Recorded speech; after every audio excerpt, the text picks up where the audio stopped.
topic po natin sa gabing ito ay may pinamagatang cold, tinawag, equip, inihanda, and sent, no? Pinahayo. Ang ating pong scripture reference text ay matatagpuan po natin sa Jeremiah chapter 1 verses 4 to 10. At ito po ang aking babasahin sa wikang Tagalog. Samahan niyo po ako, buksan niyo po ang inyong mga Biblia. Kung wala pong Biblia sa cellphone, at iba naman meron dito, tingnan natin po natin dito. Verse 4. Sinabi sa akin ni Yahweh, si Jeremiah po ang nangungusap dito. Bago pa ipinaglihi at ipinanganak, ay pinili na kita upang maging propeta para sa lahat ng bansa. Ang sagot ko naman, Panginoong Yahweh, hindi po ako magaling na tagapagsalita. Bata pa po ako. Subalit ang sabi niya sa akin, huwag mong sabihin bata ka pa. Pumunta ka sa mga taong sasabihin ko sa iyo. Ihayag mo sa lahat ang aking sasabihin sa iyo. Huwag kang matakot sa kanila sapagkat ako'y kasama mo at iingatan kita. Akong si Yahweh ang nagsasabi nito. Verse 9. Pagkatapos inuunat ni Yahweh ang kanyang kamay, hinipo ang aking mga labi at sinabi, ngayon ay ibibigay ko sa iyo na sa iyo ang mga mensaheng dapat mong sabihin. Ibinibigay ko rin ngayon sa iyo ang kapangyarihan mangaral sa mga bansa at kaharian upang sila'y bunutin at ibagsak, wasakin at itapon, itayo at itanim. Pagpalain nawa ng Diyos ang bahagi nito ng kasulatan na ating pagbubulay-bulayan, tayo pong lahat ay manalangin. Aming Diyos, aming Ama, tuningan po na maraming salamat muli sa pribileyo na ibinigay niyo sa bawat isa, sa biyaya ng buhay na binangon mo kami sa aming mga higaan, Panginoon, at sa kakayahan namin na makapunta sa lugar ito, Panginoon. Maraming salamat. Patuloy niyo po kami ingatan, Panginoon. Buksan niyo po ang aming mga puso at isipan. Makita namin ang aming kalagayan. Makita namin, Panginoon, ang mensahe nito sa aming buhay. Makita namin ang aplikasyon nito sa aming pang-araw-araw na pamumuhay, Panginoon, na magdudulot ng pagbabago, Panginoon, at katugunan sa inyong kalooban sa aming mga buhay. Muli po, ito po ang aming panalangin sa pangalan ng inyong anak na si Jesus. Amen. Kilala niyo ba si Prophet Jeremiah? Si Jeremiah. Si Jeremiah ba matanda o bata? Ha? Bata. Tama si Daddy, no? Si Prophet Jeremiah po ay kakaiba doon sa mga propeta na nakalis na natin, no? Tulad ni Prophet Isaiah. Si Prophet Isaiah may edad na, no? Ngunit itong si Propeta Jeremiah ay tinawag po siya sa panahon na siya ay bata. Nung bata pa ako, ang madalas lang nating naririnig na bata ay sino? Sa New Testament, si Timothy. Yung madalas natin naririnig na bata, no? Hindi natin alam, mayroon palang bata, no? Prophet pa na tinawag sa Old Testament, no? So, nakita natin dito, mga kapatid, yung kalagayan ng isang bata. At sa atin ngayon, na mga mananampalataya, maaaring nakikita natin yung ating kakulangan. Nakikita natin yung bakit ba ako? No? Bakit ba sa akin naiatas ito? Bakit kailangan kong gawin ito? Marami tayong bakit. No? Why me? No? Why me? Kaya nga, sabi ko nga, itong message natin is very timely din doon sa mga pressure na kinakaharap ko. Bakit? Minsan, no, nagkakaroon tayo ng mga doubts, no? Madalas kakayanin ba natin? No? Bakit? Minsan, bakit ba napasok-pasok to? Yung mga ganyan, marami tayong mga doubts. No? At ang mga bagay na ito ay pinakikita kakitaan kasi na nakikita natin yung kakulangan talaga natin. Minsan, hindi nyo ba natatanong o nasasabi, paano kaya nakakapag-sermon linggo-linggo si pastor dyan sa harap? No, hindi nyo ba minsan nakikita yung kalagayan ko din? Nagtatrabaho tayo, sama-sama tayo nagtatrabaho, Monday to Friday, tapos parang ang hirap naman. At ako bilang pastor, madalas nakakaramdam ng unworthiness. No? Yung na I'm not worthy, Lord, no, to be your mouthpiece. No? Especially when times na talagang nararamdaman ko na I'm not qualified, no? I'm not equipped. No? Ang daming kulang, no? Ang daming dapat iayos. No? Pero mga kapatid, ang mensahe natin sa hapon ito ay magbibigay sa atin ng encouragement sa buhay ni Prophet Jeremiah. No? Na sa kabila ng kakulangan, sa kabila ng kabataan, sa kabila ng mga doubts, no? Naroon siya. No? Ang Diyos yung nagbigay sa kanya ng lahat ng kanyang pangangailangan. So let us unpack these passages, brothers and sisters. Meron tayong tatlong parts na tututukan dito. Na yung God's call, yung pagkatawag sa atin ng Diyos, yung hesitation. Bakit ba tayo nag-aalanganin? Bakit ba tayo hindi sumusunod? No? And God's assurance. Yung kasiguraduhan na ibinigay ng Diyos sa atin, no? That you are the right one for the job. Amen? So una, God's call. No? Yung pagkatawag, ang sabi dun sa verse 5, kung babalikan natin, bago ka pa ipinaglihim, no? At ipinanganak ay pinili na kita upang maging propeta para sa lahat ng bansa. Imagine niyo mga kapatid, no? Bago ka pa ipinaglihim, no? Hindi pa kinukonsin. No? Maaaring yung magulang ni Jeremiah, no, hindi pa nagkakaroon ng ano bang term mo? Basta, alam niyo na yun. No, hindi pa sila nagsisipin, alam na ng Diyos yung pagkatawag, may purpose na. No? So, I set you apart, pinili. No? So, mga kapatid, may purpose. No? Alam niyo ba na mayroong survey na ginawa sa Amerika? Bakit? Pastor, yung survey lagi na lang sa Amerika. Sila yung mahilig mag-survey. Pilipinas, parang walang survey yata sa atin . Survey says si Family Feud lang. Yun ang may survey. Family Feud. Ding Dong Dantes. Yun lang ang may survey says. Pero yung mga survey, parang wala nang nababasa. Ang sabi, yung mga university daw, the problem in the university and the problem of most of the students na nag-aaral is the lack of purpose. Agree kayo? Kaya nga, minsan, hindi ka matakataka na marami sa ating mga anak na nag-aaral ay hindi nila alam pa kung ano yung kukunin nilang mga kurso. Diba? Kasi hindi pa nila makita yung gusto nila.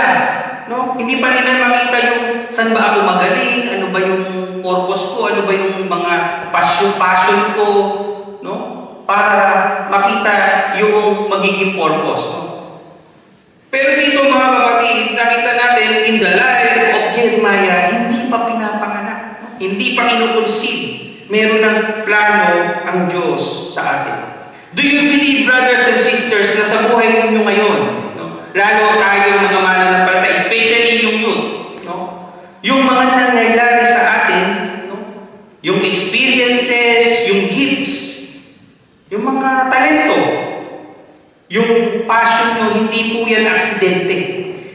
At iyan ay ginagamit ng Diyos para mabuo yung future plans niya para sa atin. Do you believe that? Amen? So, hindi po aksidente yung mga nangyayari sa atin. Especially sa panahon na ikaw ay Kristiyano na. Kaya nga, sinasabi ko madalas, bakit pastor, nung ako ay hindi pa man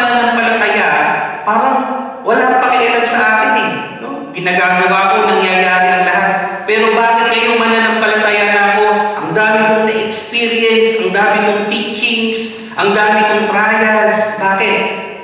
Because God is positioning you for His purpose. Naniniwala ba kayo doon? Na maaaring ngayon, mga panahon na ito, tinuturuan tayo ng Diyos. At inihahanda niya tayo para doon sa mas malaking plano niya para sa ating mga buhay. Kaya nga mga kapatid, when we are called, pag tayo ay tinawag na magturo, tayo ay tinawag na maglingkod, God knew you. At kilala tayo ng Diyos and He set us apart.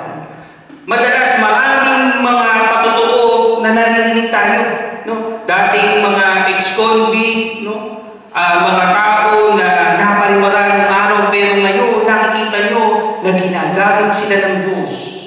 Ginagamit ang kanilang buhay na isang mabuting patotoo. Dahil nakikita doon mga kapatid kung papaano kumilos ang Diyos.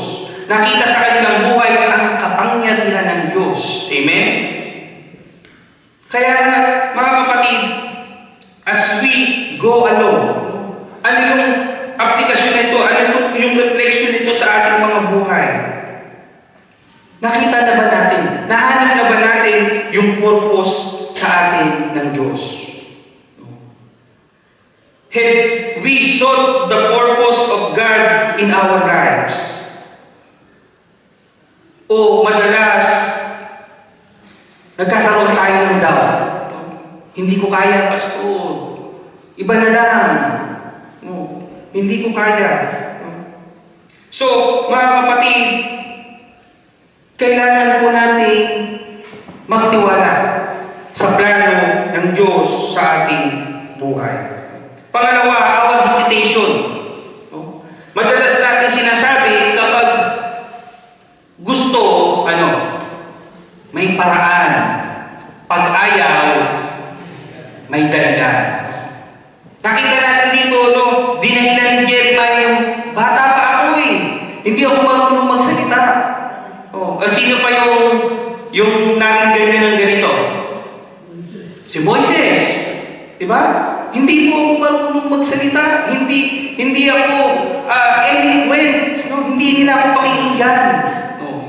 Wala siyang nagawa. Ano sabi ng Diyos? Isama mo si Aaron. Siya magsasalita para sa iyo. Diba? Wala rin siyang ligtas. Minsan ganun mga kapatid. Sa atin, ang Diyos mga kapatid, hindi po tumitingin sa ating kakayahan. Maraming mga heroes in the Bible. Moses, di ba? Sabi nga, bulol daw si Moses eh.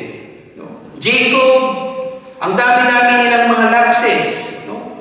Pero hindi po yun ang tinignan ng Diyos. Ang sabi, ito yung napakaganda mga kapatid eh. God doesn't call the qualified. Ito pakinggan nyo ito God doesn't call the qualified. He qualifies the call. Naintindihan niyo ba yun? Minsan, ang daming marunong na tao, hindi tinatawag ng Diyos.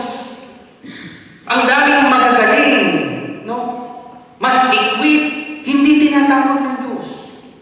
Pero minsan, o madalas, tinatawag niya yung mga tao na kulang sa kakayahan. At yun yung pinakwalify niya. Para maipakita mga kapatid yung kapangyarihan niya. Minsan kasi, kasi magaling. Ang nangyayari kasi maitataas. Naitataas yung sarili natin. Kapag tayo ay sobrang magaling, tayo may kakayahan. Pero kung wala, doon nakikita ang kapangyarihan ng Diyos. Kaya sabi ko sa verse 6, sabi niya, ang sagot ko naman, Panginoong Yahweh, hindi po ako magaling magsalita, bata pa ako. Kaya sabi naman kay Timothy, huwag mong hayaan, hamakin kayo dahil sa iyong kabataan. So mga kapatid, our hesitation, ano man yung mga dahilan natin, ang sagot ng Diyos dyan is, He will equip us. Kaya basis ito.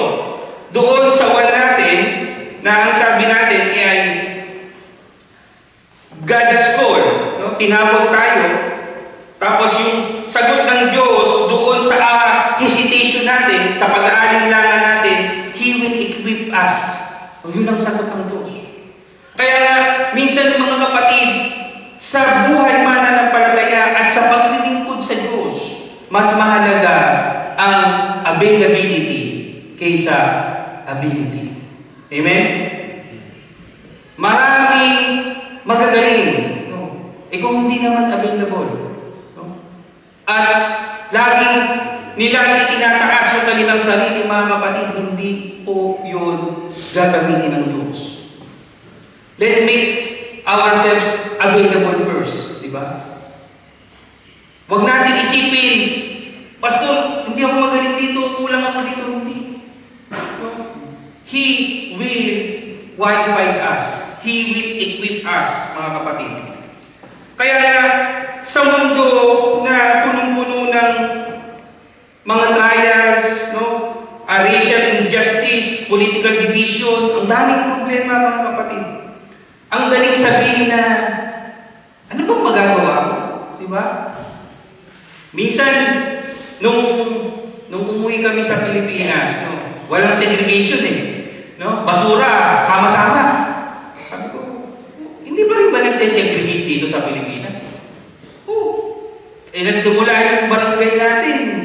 Sila lang nagsesegregate. Pagdating sa ibang barangay, hindi naman nagsesegregate. Hindi wala din. Pagdating sa dump site, sama-sama din. No? Pinagbukod-bukod ang plastic, lahat, no, karton. Pagdating sa dump site pala, sama-sama din. No? Yung nakakalungkot minsan. No? Pero, ano yung punto dito? Ang problema kasi walang nag-i-stand out. May gumagawa sa simula, pag nakita na hindi sumusunod yung iba, ang mangyayari, hindi na rin nila gagawin. Babalik na naman sa simula. So, wala. Anong magagawa? Kaya nga ang sabi natin, mga kapatid, kung gusto natin ng pagbabago, dapat nagsisimula sa atin yung mga pagbabago. Kung hindi man sumusunod yung iba, kung tayo mananatili, no, ang problema kasi, ningas-ugon din kasi tayo. Magbabago tayo saglit, magiging active saglit, tapos babalik na naman. Diba? Ganun tayo So, ano mangyayari? Walang pagbabago. So, nagre-remind tayo doon sa dati nating kalagayan. So, sa buhay natin, mga kapatid, napakarami natin excuse. Yung oras natin, kaya nasabi ko sa inyo, mahirap mag-invite. So, laging dinadahilan ng trabaho. Kunin kaya ng Diyos yung trabaho na yan. No. Kunin kaya, walang oras, kunin kaya yung oras mo. No. At wala ka ng wala ka ng gusto mo, matulog na lang. No? Nandun ka na sa ilalim ng lupa. No. Wala nang oras ano kaya mangyari? No. Hindi naman nababago ang buhay. Sabi ko nga kanina, nagkalakad kaming Sunday, sabi ko, kung ang trabaho natin, yung trabaho normal lang, no, mga nagtatrabaho tayo sa employer natin, may impresa tayo, no, kahit anong oras natin, kahit magtrabaho tayo ng 14 ore, 16 ore, hindi naman mababago ang buhay natin Pero, na-experience nyo na ba yung ganun? Pag kulang pa rin naman Diba? Hindi naman kayo yayaman kahit anong trabaho mo. Iba na lang kung tayo yung mga professional, may negosyo, yun lang naman talaga. Pero yung buhay natin, bakit ko sinasabi to? Kasi kailangan natin i-analyze Ano ba yung nawawala? Ano ba yung mas mahalaga? Nakakalungkot minsan, ang buhay, talagang trabaho, puro pagkaman ng pera. Hindi nila naiintindihan mas malaki yung sinasacrifice na nawawala sa pagtatrabaho. Yung walang pahinga hanggang linggo. Kasi Pastor, may trabaho kasi kami mag-asawa hanggang linggo. Sabi ko, hanggang ano pa kayo may trabaho? Hanggang alas 6 po, Pastor. Ha? Linggo hanggang alas 6 pa. Sabi ko, ano? Lunes hanggang Sabado po may trabaho.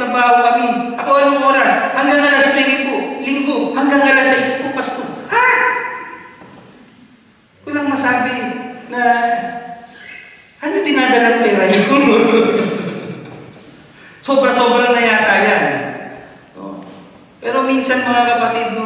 Kaya nga, kapag hindi natin ito nare-realize, no, hanggang maaga sa buhay natin, baka hindi natin pakinabangan ng mga pinaghirapan natin. No? Madami kang naipon, mamaya ma-diagnose ka na mayroon kang cancer. Laki-laki ng pinagawa mong bahay sa Pilipinas. Sabi mo, pag magre-retire ako, doon ako titira. 55 years old ka pa lang dahil sa sobrang trabaho, namatay ka na. Diba? Ayaw na umuwi ng mga anak mo doon. Ibibenta mo yung property. Diba? So mga kapatid, ang daming mga pilit natin ini-inject. Pilit natin ginagawang dahilan para magkaroon tayo ng magandang relasyon sa Diyos. No? Pero mga kapatid, ang magandang makita natin dito na kahit ano ang dahilan natin, no? Kapag tayo tatawagin ng Diyos, kung matuto lamang tayong tumugon, mga kapatid, babaguhin niya ang ating buhay. Amen? Walang magiging masyado. Ayaw niya itong mabago. Gusto niyo lang panayang trabaho. Buti nga tayo, no? Yung mga narinito. Yun naman kasi ang priority na, yun naman kasi ang aim natin, no? Ang church, no? Kasi, ang problema kasi, ang sama-sama ng tingin ng tao sa simbahan. Ang tingin ng tao, kaya ayaw nilang pumunta sa church. Ang tingin nila, manghihingi lang ng opening yan. Pera-pera lang yan, negosyo lang ang church. Hindi nila nalalaman na hindi lahat ng church at ang tunay na church, hindi po ganun ang goal. Ang goal ng tunay na church ay makapag-encouragement at makatulong tayo sa paglago ng relasyon ng tao sa Diyos. To set the priorities right. Kaya nga minsan, yung mga churches na totoo, sila yung hindi dumadami. Yung mga churches na totoo at naaayon sa Biblia, nananatili sa isang maliit na kongregasyon, samantalang ang laki-laki ng ibang kongregasyon na mali naman ang aral.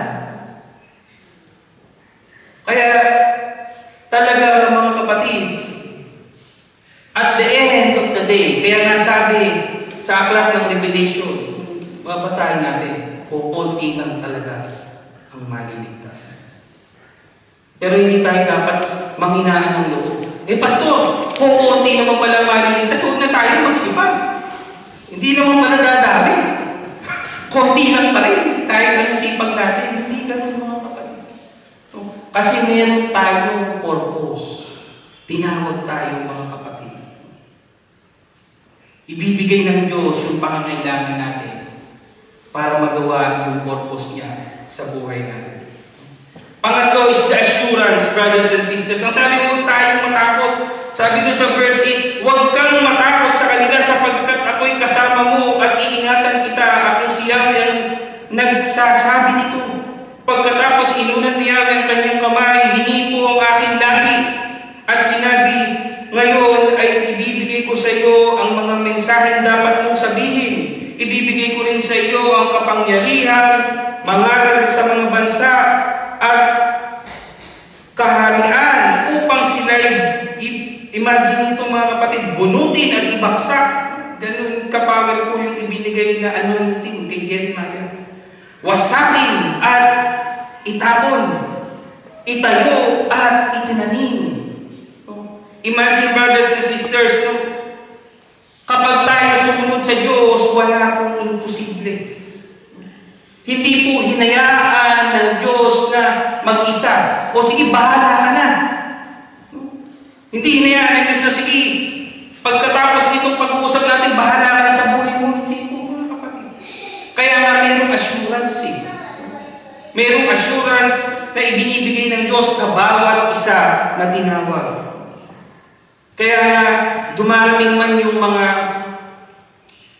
discouragement, dumadating man yung mga panghihina, parang nawawalan ka ng pag-asa, parang nasasabi ako, personally, maraming beses na tinanong ko sa sarili ko, tinawag ba talaga ako?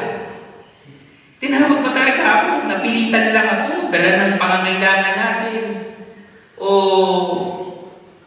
talagang may plano na yun.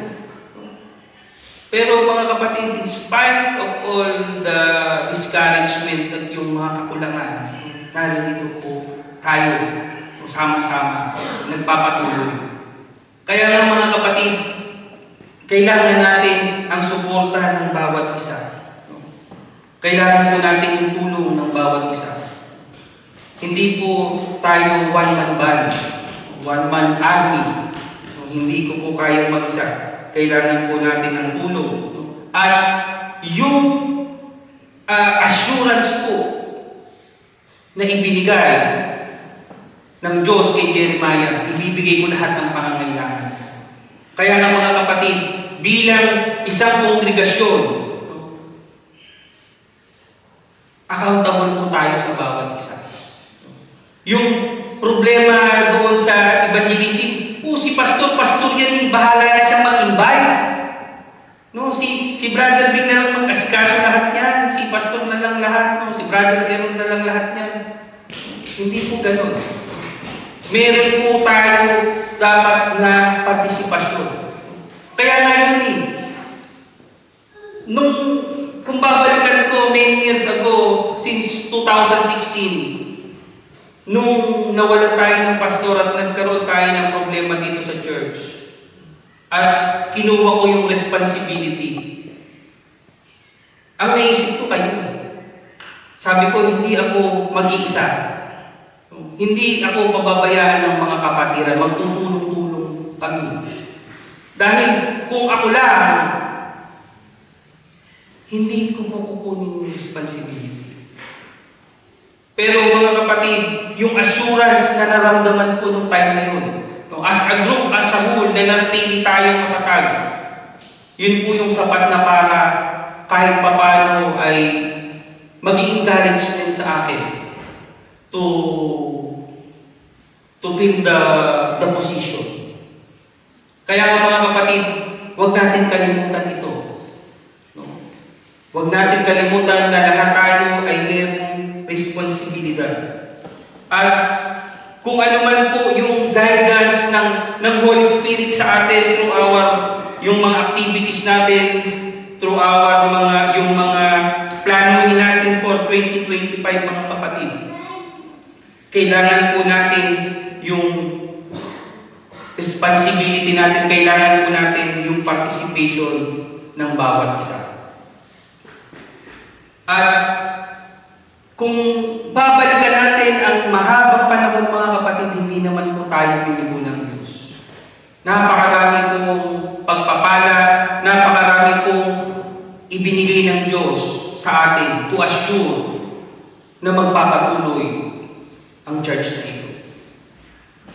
Mga kapatid, sa buhay natin,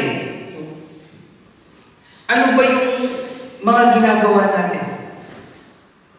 Ano yung mga practices natin for us to somehow makita natin yung assurance ng Diyos sa ating mga buhay? Kasi kailangan mga kapatid, at the end of every situation, at the end of every struggle, nakikita natin yung mga itinuturo sa atin ng Diyos. Nakikita natin yung mga dapat na kalagayan natin. Nagmamature ba tayo? Nag-i-improve ba yung kalagayan natin? O same as last year? Yun po kasi ang goal natin, to advance. Na sa bawat taon na dinadagdag sa atin ng Diyos mga kapatid, lalo tayo nagtitiwala sa Diyos. Lalong nagiging maayos ang buhay natin. Dahil sa pagtitiwala natin sa Diyos. So brothers and sisters, yung mga katotohanan na itinuro ng buhay ni Jeremiah sa atin, that God has a purpose in our lives. Your excuses doesn't qualify you. God equips and walks with you. na ang Diyos ay tinawag tayo dahil may plano siya sa atin. Hindi po dahilan yung mga kahinaan natin, yung mga excuses natin para hindi tayo tumugod sa tawag ng Diyos. At ang Diyos, mga kapatid, hindi niya tayo pababayaan. Ipupunuin niya ang lahat ng pagkukulang sa ating mga buhay, mga kapatid. At sa panahon ng magulong sanlibutan ito, mga kapatid, kailangan po ng boses. Kaya nga lagi sinasabi ng Biblia, tayo, no, ang mga mananampalataya, ang asin at ilaw ng sanlibutan, mga kapatid. Tulad po ng istorya ito na narinig natin, ang buhay ni Jeremiah, magpaalala po sa atin, mga kapatid, na kung sino tayo sa harapan ng Diyos. Sa pangalan ng Ama, ng Anak at ng Banal na Espiritu. Amen.